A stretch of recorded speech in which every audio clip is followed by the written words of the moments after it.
Hello, I'm Meryl Swanson and welcome to my kitchen. And this is my gorgeous daughter Lara. Hello. And she's going to help me cook some Anzac biscuits today. If you're a regular listener to my program in the afternoon on the Super Radio Network, you might know that we put some care packages together for our diggers overseas. And with Anzac Day just around the corner, we thought it might be nice to make some Anzac biscuits, because when we were researching the history of Anzac biscuits, we found that it was the women at home, on the home front, who actually developed the recipe for Anzac biscuits. I'm going to use this. I'm taking a victory job making Anzac biscuits. And what they did, they developed the recipe from the basic soldier's tack biscuit that they had for World War I. And they added things like golden syrup, you can see here, and rolled oats and coconut, because they were really high in nutrition and they didn't go off. That's yes. Right. And what were the things that they left out, Lara? Eggs and milk. Yes, because milk and eggs would go off, and eggs were usually used in biscuit recipes, but they deleted them from the Anzac recipe. So when they sent them in the care packs to the soldiers in the First World War, they didn't go off. So, and the other thing about Anzac biscuits is it's traditionally been handed down from mother to daughter. So that's why we're doing it today. A little bit of fun.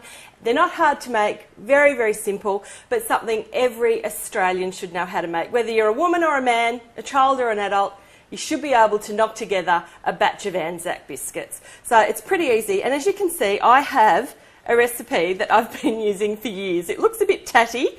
I think it came off a packet of Anchor rolled oats, and I cut it out. I've probably owned this piece of plastic for 20 years, and it's always the recipe that I use. So I don't even have it typed up. It just sits in my recipe book like this. In fact, most of it I know off by heart. But you need to start with a cup of uncooked rolled oats. So Lara's got our rolled oats. The really important thing about the oats is don't use minute oats. They're hopeless. You need the proper traditional rolled oat. So we'll give you a little bit of a look at that. A rolled oat is bigger than the minute oats. Minute oats take a minute, but they're not the right thing for traditional Anzac biscuits. So we'll stick our rolled oats in there. Thanks, Lars. And then we're going to have, I make this recipe all the time and I still need to follow it. We're going to have 2 cups of plain flour. Now this is where I have changed the recipe a little bit. It's not traditional, but I put in half plain and half self-raising because I just find it gives the bickies a little bit of height. Probably in World War I, they were only using plain flour. I don't even know if self-raising was around in those days, but we've made it so that they just rise up that little bit more.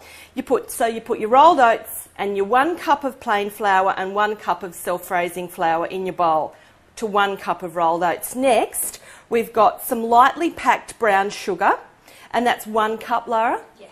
So that goes in there as well. Dead easy. And then we've got some desiccated coconut. Basically just dried coconut.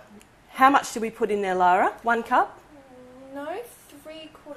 3/4 of a cup. So 3/4 of a cup of coconut. And then that's really easy. Just mix all that around. And of course a pinch of salt. We've got our... Now, when you're having a pinch, you have a really good pinch. So we might even have a bit more than that, Lara, because in the old days a pinch was pretty much all of that. A really, really good pinch, okay? And part of that was too that helped preserve the biscuits when they went in the tins on the boats to the soldiers. Now, I said I was breaking away from tradition, and I am, because it's coming up to Anzac Day, and rosemary is traditionally the herb that's associated with Anzac Day, and it's so beautiful. I mean, you know, on Anzac Day we all get a bit and wear it, so Lara could possibly stick a bit in her apron, and I could probably stick a bit here for Remembrance Day to remember our soldiers, lest we forget. If I stick that there, that'll work. So this rosemary, the smell of it is fantastic, and the really good thing about it is, I know this is going to sound so bizarre, but a little bit of rosemary finely chopped through your Anzac biscuits just tastes amazing. So this is where we kind of go off the track with tradition a little bit as well, but I'm sure the victory women from World War I, they would have been happy to experiment. Well, they were happy to experiment. I mean, they ditched some of the traditional biscuit ingredients to come up with this new recipe for Anzac biscuits. So just finely chop. I probably wouldn't make it onto MasterChef with my knife skills, but anyway, finely chop your rosemary so it's quite nice like that. You don't need a lot. I probably used for this recipe, I don't know, maybe this much rosemary, no more. It's a very strong herb, and you just want a hint through your biscuits. They're absolutely beautiful. Okay. With the back of your knife so you don't blunt your blade, just pop that in there, and then we can give it a mix around. So just all your dry ingredients in together. Make sure all that's mixed nicely.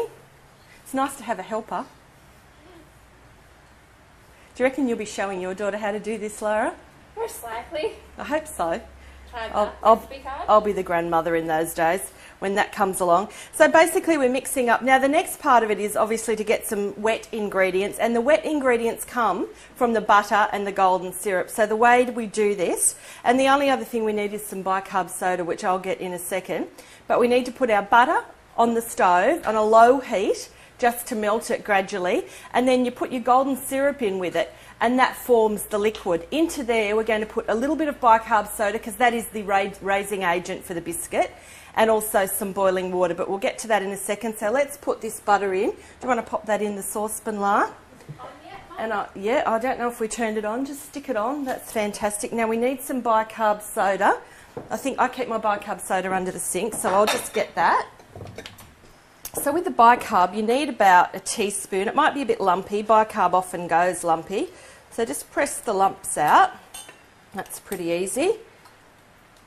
How does it smell, Lara? Lovely. Anzac biscuits and a little hint of rosemary. Beautiful. Now, I'm always pretty generous. They say 1/4 teaspoon of bicarb. I probably go closer to 1/2 teaspoon. But the trick is, don't put it into your dry ingredients. That's not what you want to do. You want to wait, okay, not in the dry ingredients. It needs to go in some boiling water and then in with the melted butter. And you'll see the effect we get when it all froths up after we've melted our butter and our golden syrup. Okay, just put your golden syrup straight in there.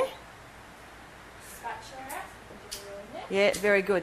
Now the kettle, we'll put the kettle on because we've got to put the bicarb soda. This is the most important part, putting the bicarb soda into boiling water. In here we have some bicarb soda. We just want about 3 teaspoons, not very much. And you've got to be reasonably careful with this because you don't want too much liquid in it. 1, 2, about 3. Just enough to melt that bicarb soda in there. Just give it a bit of a stir. It's all melted down now, so we can ready to put the bicarb soda in when it's done. Yep, that sounds lovely, Lara. Righto, so here we go. And if this is working okay, this should all bubble up when we put it in. So we'll just pour that in there, and there it goes. It starts to bubble and foam. You'll see that. There it goes. Give that a little mix around, Lara. Righto, pour it into our oats. So we just make a bit of a well in, pour that in, Lara. That's beautiful. Straight in. Okay, make sure we scrape it all out of the saucepan. Where's my spatula gone? There it is. Sticky with. That's okay, scrape that around. So she get it all in. Stuffing almost and trying to do the dishes with stuff still in it. Or wastage. They didn't waste anything, obviously, for World War I. Every last scrap of the butter and the golden syrup was used. Very good, Lars. Now we'll give that a stir. Just stir it all in. Do you want to stir it, Mum? Sure, you can give it. So then, basically, what you can do is just get a spoon, so they're all about the same, and then just kind of roll them into a ball, press them into a little ball, like that.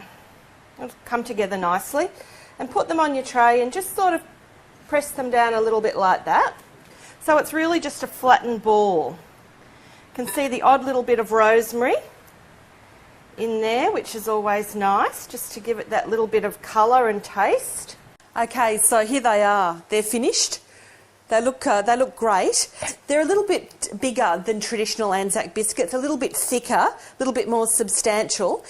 Depending on how you like them, if you like them a little bit chewy on the inside, cook them for about 15 minutes. But I'm going to give these between 15 and 17 minutes, depending on how crunchy you like them. But they're ready to go in the oven. So really good. Let's do it. What do you reckon, Lara? We'll pop them in? You can actually put them on top shelf, but not all the way to the top, in the middle. There we go. We're going to have a cuppa now. What do you reckon? put the kettle on? Yeah. They look good, Mum. They do. Here they come. They're huge. That's alright. That's all part of it. I've got a Right. tricky oven glove here. I'll look behind you. There we go. They look great, don't they? They're quite big. So that's easy. That's it. So join me between 12 and 4 on the Super Radio Network. And if you've got a recipe that you'd like Lara and I to try here at home, send it in. Send it to the Facebook page. That's meryl.com.au. Meryl, MERYL.com.au, and we'll give it a crack here at home in the kitchen. Thank you, and look forward to seeing you with Meryl Swanson in the afternoon. And also a big thanks to Cloudless Production, Michael Barrett, who does a fantastic job behind the scenes with his amazing crew, capturing all of this, making it look so easy in our kitchen. Thanks, Mike.